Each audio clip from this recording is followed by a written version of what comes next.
Hello everyone. ఇవాళ మనతో పాటు ఉన్నారు creative director and political analyst Geeta Krishna garu. వారితో మాట్లాడదాం. Hello sir. Hi. Sir, social media పోస్ట్‌లపై అరెస్టులు జరుగుతున్నాయి గదా! సో, ఈ పర్వంలో జగన్ గారు మన ఈ కాపు నాయకులున్నారు గదా! అంబటి రాంబాబు ఇంకా పేర్ని నాని వాళ్ళ ద్వారా కౌంటర్ ఇప్పించారు. సో, హ్మ్. దానిపైన మీ అభిప్రాయం? ఇది అప్పుడప్పుడు మేము తెలివి తక్కువోళ్ళమే కాదు గానీ, దాంతో పాటు మూర్ఖులం అని చెప్పడానికి కరెక్ట్ టైమ్ అనమాట ఇది. ఓకే. ఎందుకు పెట్టారీళ్ళు? పోస్టులు చూసారా మీరు? అంబటి హ్మ్. రాంబాబు అని అతను నా ఫ్రెండే. హ్మ్. పేరు నా ఫ్రెండ్ కాదు గానీ, ఆడేదో వాగుతూ ఉంటాడు. ఆడు వాగమనే పెట్టారు ఆళ్ళకి. సో, అందరూ మొత్తం హోల్‌సేల్‌గా ఓడిపోయారు మనం. హ్మ్. అదోటి సిగ్గు లేదు. ఏదో పెద్ద నాటకీయంగా మాట్లాడుతున్నాడు. ఎవరు అంబటి రాంబాబుని. What are you talking? You are a nonsense fellow. Okay. ఇంకోసారి నిరూపించుకున్నాం. ఆళ్ళు ఎటువంటి మాటలు మాట్లాడితే లోపల పెట్టారు. లోపల పెట్టడం కాదట. They should not allow to come out. హ్మ్. వాళ్ళ మీద థర్డ్ డిగ్రీ పెట్టి ఇరగ్గొట్టేయాలి పట్టుకుని. అప్పుడు కోర్టుకి తీసుకెళ్ళాలి. ఈ జగన్ అనేయమంటే అనేస్తాడా? జగన్ షిట్ తినమంటే తినేస్తాడు నువ్వు కూడాను. మీకు పని లేదేంటి? హ్మ్. వాగుతున్నాడు. ఎవరు అంబటి రాంబాబు అలా వాగుతున్నాడు. పేరు నాని అతను స్పైన్‌లెస్ ఫెలో. ఏం మాట్లాడమంటే మాట్లాడుతా ఉంటాడనమాట. ఆ! ఇద్దరు ప్రెస్ ఎదురుగుండా వచ్చి హ్మ్. మాట్లాడుతున్నారు. సో, ఏమిటి ఎవరిని పోలీసుని నిందిస్తూ మాట్లాడుతున్నారనమాట. మరి మీరేం చేశారు? నేనేమన్నానంటే, మీరు ఇటువంటి పోస్టులు పెట్టినప్పుడు వాళ్ళు కూడా మీ మీద ఇటువంటి పోస్టులు ఏమైనా ఉంటే దాని మీద స్పందించండి గానీ, ఇప్పుడు ఇప్పుడు వాళ్ళని పెట్టే విధానం, వాళ్ళని అరెస్ట్ చేసే విధానాల గురించి ఎందుకు మాట్లాడతారు? ఏం హ్మ్. చేయాలి మరి? నేను అడగాలా? అంబటి రాంబాబు, పేర్ని నాని, జగన్, భారతిరెడ్డి ఈళ్ళని అడిగి హ్మ్. పలానా వాళ్ళు చేస్తున్నామండి. చేయమంటారా వద్దని అడగాలా? మొన్నటి వరకు భరించారుగా చాలు కదా! నువ్వు ఓకే. కాపుల మీదేమో నువ్వు ఆడిపోసుకోమని, కమ్మోళ్ళ మీదేమో అతను ఎవరు ఇంకొక ఉండేవాడు ఇంకో నాని. హ్మ్.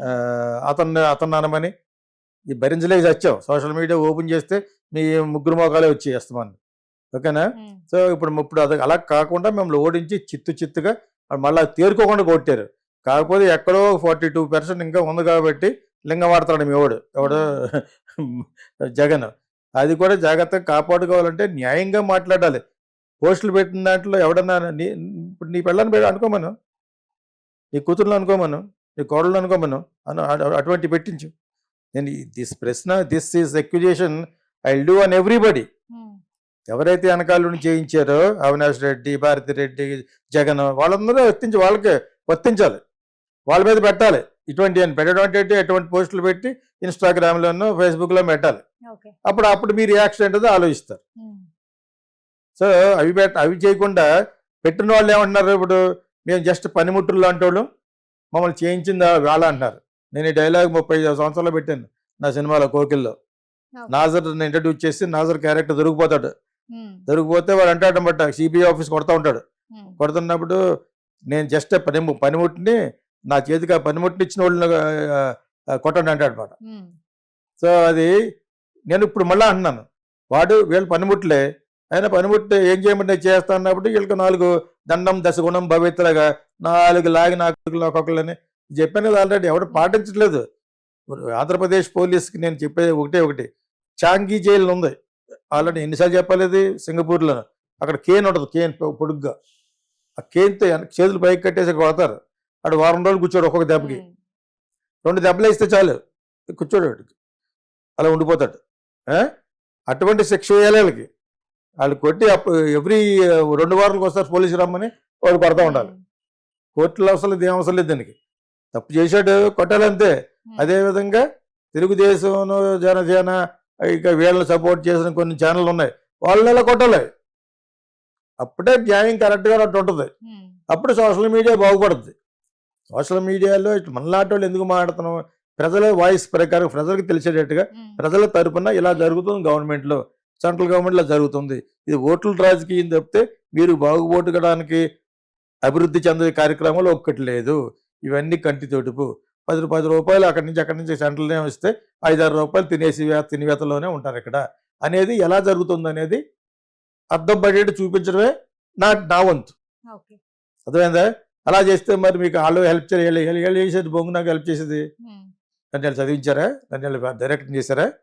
ఈళ్ళు చేసేసారు నన్ను ఈళ్ళు. హ్మ్. So, I don't care for them. నేను ప్రజల తరపున ప్రజలున్నారు చాలు. ఒక్కొక్క కాన్స్టిట్యుయెన్సీకి 100 మందొచ్చినా చాలు. హ్మ్. అందుకనే ప్రత్యామ్నాయం రావాలి. ఇంకొక పార్టీ రావాలి. సో ఇక్కడ మళ్ళా ఇదే సందర్భంలో ఎన్నిసార్లు చెప్తానంటే రిజర్వేషన్ నేను ఎగెనెస్ట్. పేదవాడికి రిజర్వేషన్ ఇవ్వాలి. పేదవాడి can be Brahmin, Chowdary, Mala, Madiga, Kapu, Reddy. Below poverty line అంటే పేదరిక రేఖల యొక్క కింద ఉన్న వాళ్ళకి హెల్ప్ చేయాలి. అంతేగాని ఒక మాదికి పెద్ద ఆచరకి ఎందుకు చేయాలి అంటున్నాను. వీళ్ళ మనుషులు వాళ్ళ మనుషులే. సో దానికి ఎగెనెస్ట్ ఎవడ ప్రత్యామ్నాయం వచ్చినా ఇదే మాట్లాడారు ఓట్లు పోతాయని. ఇలా మాట్లాడరు, అక్కడ సెంట్రల్ గవర్నమెంట్లో ఉన్న పార్టీలు కూడా మాట్లాడరు. సో ఆ గతి పోవాలి. అందరూ సమానమే. లేనివాడంటే డబ్బులు లేనివాడంటే బీదవాడంటే అందరూ సమానమే. వాళ్ళకి చదువులకి ఇవ్వాలి. ఒకసారే ఇస్తారు, నెక్స్ట్ జనరేషన్కి ఎవరు అలాగా ఇస్తూ కూడా వచ్చారు. నాకు 2-3 ఫ్యామిలీలు తెలుసు సిగ్గులేదారులకి. వాళ్ళు వాలంటరీగా మాకు వద్దని చెప్పాలి అనరాళ్ళు. తక్కువ మార్కులు బ్యాస్ అయిపోవాలి, తక్కువ మార్కులు డాక్టర్లు అయిపోవాలి, కత్తుర్లు గిత్తులు లోపల వచ్చిపోతూ ఉంటారు. అదొక ఎడ్యుకేషనల్. ఎక్కడిచ్చినా ఇంజనీర్లకి డాక్టర్లకి అసలు ఏ రంగంలోనూ అక్కడ రిజర్వేషన్ డబ్బు కావాలంటే చదువుకోవడానికి. తర్వాత ఎవడైతే మెరిట్ వస్తాడో వాడికే ఉద్యోగం ఇవ్వాలి. ఎన్నిసార్లు చెప్తావు ఇది? రిజర్వేషన్ ఏంటి అంటాను. రిజర్వేషన్ ఏంటి, అంబేద్కర్ విగ్రహాలు ఏంటి? I don't understand why. It is very అసలు ఎక్కడికి వెళ్తారో ఒక పక్కన పురోగతి చెందుతూ ఉంటుంది దేశాలు. Still these people are building statues. కొత్తగా ఇప్పుడు ఎన్టీ రామారావు స్టాచ్యూ కడతారట. ఏంటి ఉపయోగం దానికి? వాట్ ఆర్ యూ ఏం సిగ్నల్ ఇస్తున్నావు? ఏం చెప్పాలనుకున్నావు? కేసీఆర్ ఏ సిగ్నల్ ఇచ్చాడు? అంబేద్కర్ విగ్రహం కట్టి ఆయన కట్టమన్నాడా పని? Is an intellectual. అసలు ఇటువంటి వాటికి అగెనిస్ట్ ఆయన. బీదలకి డౌన్ ట్రోడన్ ఉన్న వాళ్ళకి మీరు ఒక చట్టం పట్టరండి, తర్వాత 10 సంవత్సరాల తర్వాత మళ్ళీ మార్చండి అన్నాడు. అది ఒక్కటి ఫాలో అవడు ఆయన. వాళ్ళ యొక్క ఆశయాలు ఫాలో అవ్వం. వాళ్ళకి విగ్రహారాధన చేస్తూ ఉంటాం అన్నమాట. చేసేసి ఆ ఓట్లను వచ్చేయాలి. వాళ్ళు కూడా వాళ్ళ పేట ఎదురుకుంటే ఒకటి పెడతా ఉంటారు అలాగా అంబేద్కర్ విగ్రహాన్ని కట్టి. ఆంధ్రాలో కొన్ని వందలు ఉంటాయి అలాగా.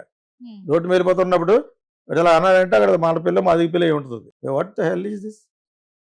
వాళ్ళకి న్యాయం చేయడం కోసం ఆయన రాజ్యాంగంలో ఆయన ఒక్కడో రాలేదు, చాలా మంది కలిసి రాదు. చెప్పాలి 100 సార్లు చెప్తున్నాను.